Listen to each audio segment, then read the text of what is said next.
আসসালামু আলাইকুম। হঠাৎ করে মার্কিন যুক্তরাষ্ট্রের প্রেসিডেন্ট মিস্টার ডোনাল্ড ট্রাম্প চীন সফরে যাওয়ায় আন্তর্জাতিক রাজনীতিতে একটা চাঞ্চল্যের সৃষ্টি হয়েছে।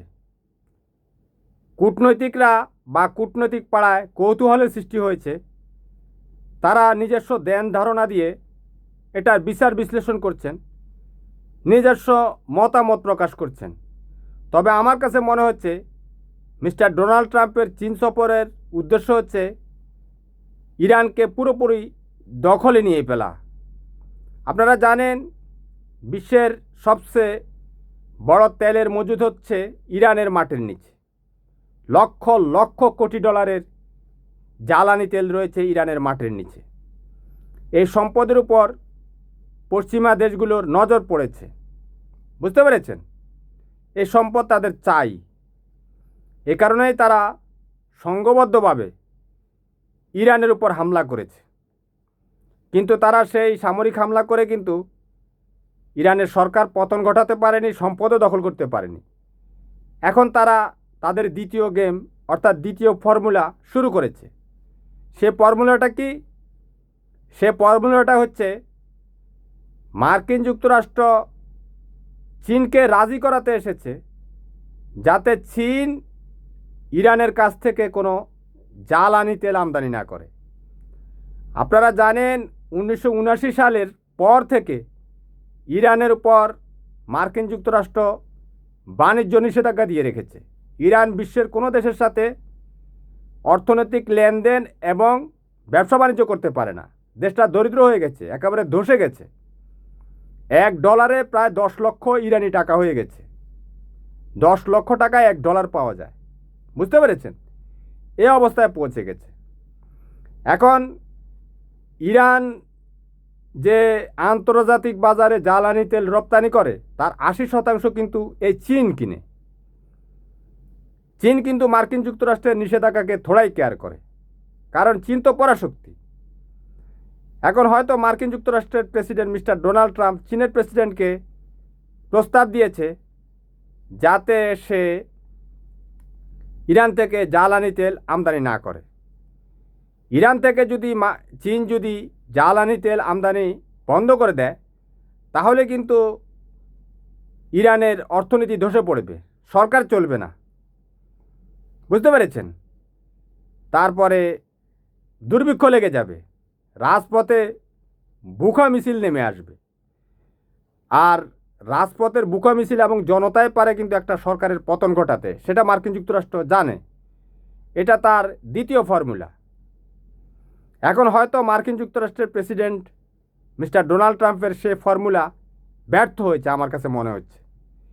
তিনি চীনের প্রেসিডেন্টকে রাজি করাতে পারেনি। এর কারণ হিসেবে বলা যায় যে মার্কিন প্রেসিডেন্ট মিস্টার ডোনাল্ড ট্রাম্প চীন সফরের পরপরই উনি ভারত সফরে গিয়েছেন। ভারতের প্রধানমন্ত্রী নরেন্দ্র মোদির সাথে বৈঠক করে উনি চীনকে বার্তা দিতে চেয়েছেন যে তুমি যদি আমার কথায় রাজি না হও আমি কিন্তু ভারতের সাথে আছি।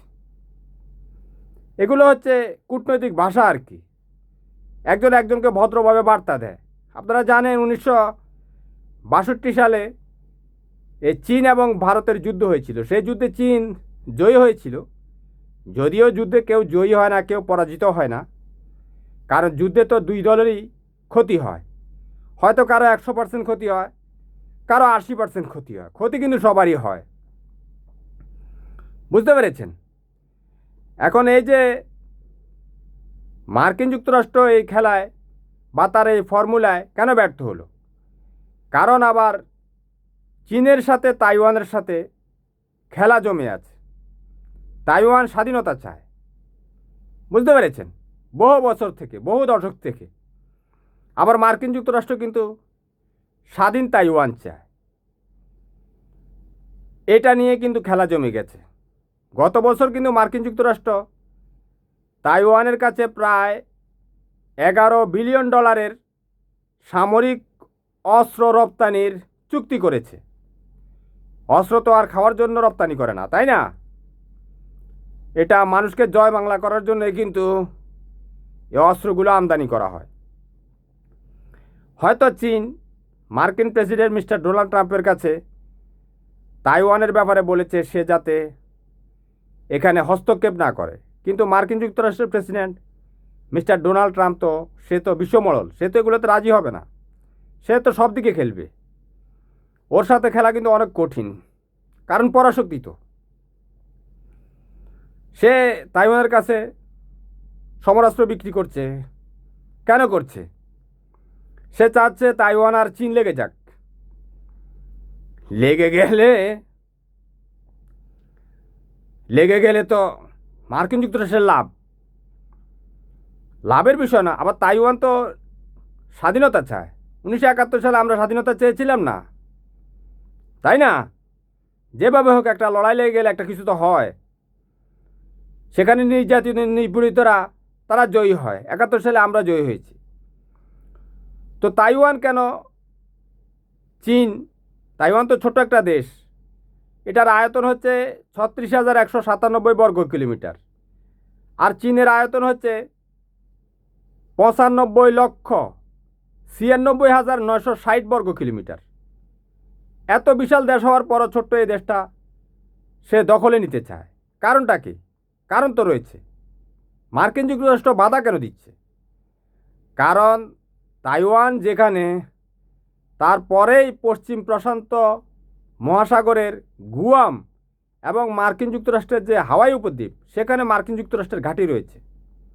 সে তো চীনকে এখানে অ্যাক্সেস দিবে না, কারণ পৃথিবীতে কেউ কারো বন্ধু না। কে কখন কাকে ধরে মার দেয় এটার কোনো নিশ্চয়তা নাই। 1971 সালে পাকিস্তানিরা, আমরা তো মুসলমান ছিলাম, আমাদেরকে মার দিয়ে দিয়েছে। গত 2 বছরে দেখেছেন ভারত পাকিস্তানকে 2বার মার দিয়ে দিয়েছে। রাশিয়া ইউক্রেনকে মার দিচ্ছে, তাই না? মার্কিন যুক্তরাষ্ট্র ভেনেজুয়েলার প্রেসিডেন্ট নিকোলাস মাদুরোকে ধরে নিয়ে গেছে। তারপর গত 20-22 বছর মার্কিন যুক্তরাষ্ট্র আফগানিস্তান দখল করে রেখেছে। এগুলো তো খেলা চলছে। এখন মার্কিন যুক্তরাষ্ট্রকে তো এই সেই খেলায় চীন ছাড় দেবে না। আবার চীন তো চাচ্ছে সে ওই মার্কিন যুক্তরাষ্ট্রের কাছে একেবারে পশ্চিম প্রশান্ত মহাসাগরের যে মার্কিন যুক্তরাষ্ট্রের সামরিক ঘাঁটি গুয়াম আর হাওয়াইতে যে সামরিক ঘাঁটি রয়েছে, সেখানে তার নজর রয়েছে। কারণ সে তো পরাশক্তি। কোনো সময় যে চীন মার্কিন যুক্তরাষ্ট্র লড়াই হবে না সেটা তো কোনো নিশ্চয়তা নাই, কারণ পৃথিবীতে সবাই সবার শত্রু। ইরাক ইরান পার্শ্ববর্তী 2টা দেশ, তারা যুদ্ধ করেছে।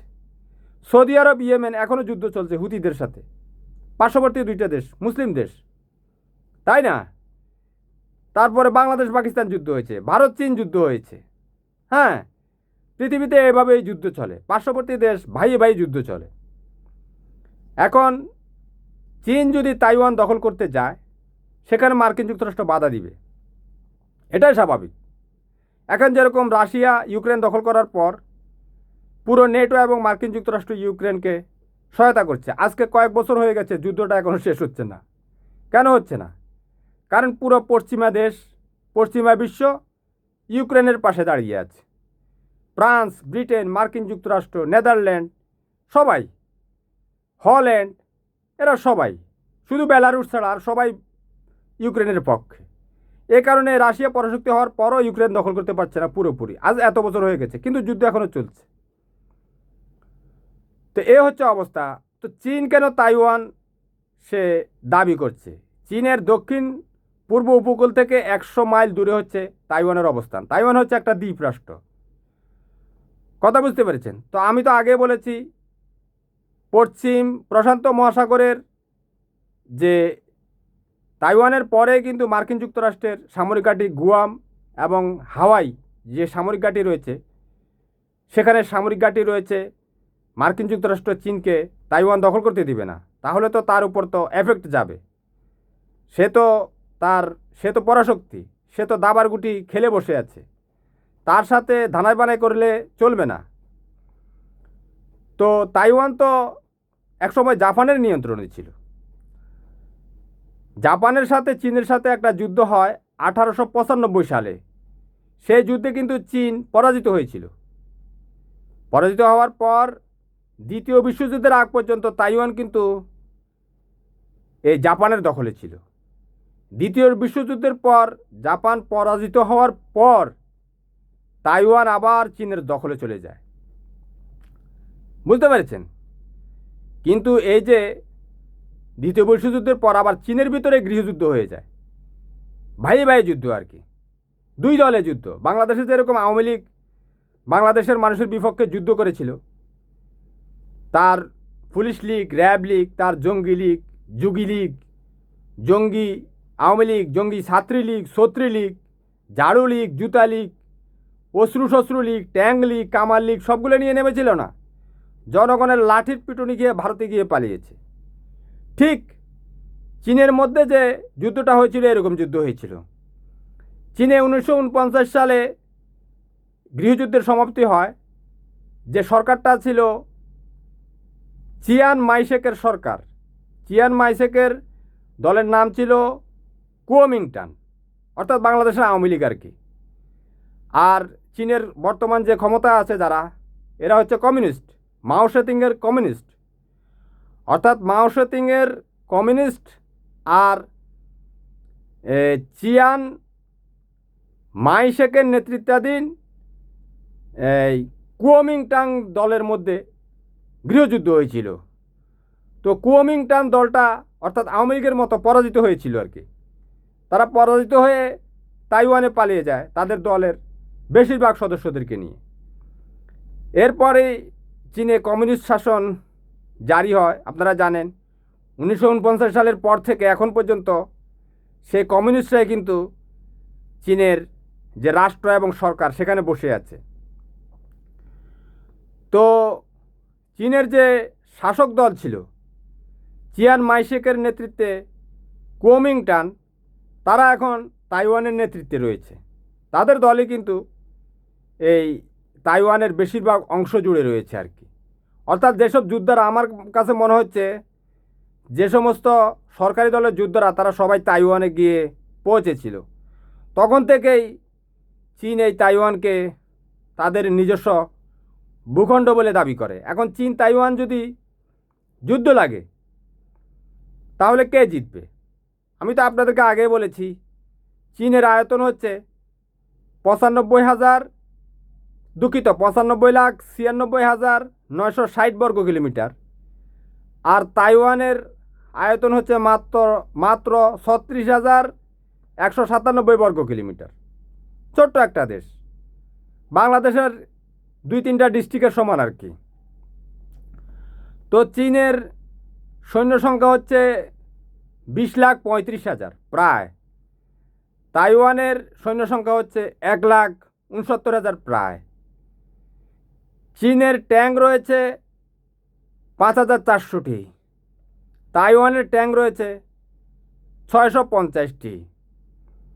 চীনের যুদ্ধবিমান রয়েছে 3,227টি, তাইওয়ানের যুদ্ধবিমান রয়েছে 504টি। চীনের সাবমেরিন রয়েছে 59টি, তাইওয়ানের সাবমেরিন রয়েছে মাত্র 4টি। চীনের জাহাজ রয়েছে 86টি, তাইওয়ানের জাহাজ রয়েছে 26টি। চীনের কামানের সংখ্যা হচ্ছে 9,834টি, তাইওয়ানের কামান হচ্ছে 2,093টি। চীনের প্রত্যেকটা মানুষের গড় আয় অর্থাৎ তাদের ইনকাম আর কি $5,800, আর তাইওয়ানের প্রত্যেকটা মানুষের গড় আয় হচ্ছে $2,100। চীনের বর্তমান প্রেসিডেন্ট শি জিনপিং, তাইওয়ানের বর্তমান প্রেসিডেন্ট হচ্ছে লাই চিংতে। তো এই দুই দেশের মধ্যে যুদ্ধ হলে কে জিতবে আপনারা তো বুঝতে পারছেন। কোথায় মহারানী আর কোথায় ঠোস মারানি। তো চীন যদি তাইওয়ানে হামলা করে, এখন কত ঘন্টা প্রতিরোধ করে বসে থাকতে পারে সেটা হচ্ছে দেখার বিষয়। কিছু গেরিলা হামলা হবে আর কি। আর হয়তো তাইওয়ানের জন্য যদি কেউ সহযোগিতা নিয়ে আসে, সেটা আসা পর্যন্ত যে প্রতিরোধ, সে প্রতিরোধটা করতে পারে। চিন্তা করেন, এটা ভেবে কিন্তু ইসরায়েল কিন্তু এই মিডল ইস্টের প্রত্যেকটা দেশের মধ্যে বসে আছে, আশেপাশে সব বৃহৎ বৃহৎ মুসলিম দেশ, অথচ সে তাদের মাথার উপর দিয়ে এসে ইরানের উপর হামলা করে চলে গেছে। বুঝতে পেরেছেন? এ কারণে শক্তি লাগে, না হলে পৃথিবীতে টিকা যায় না।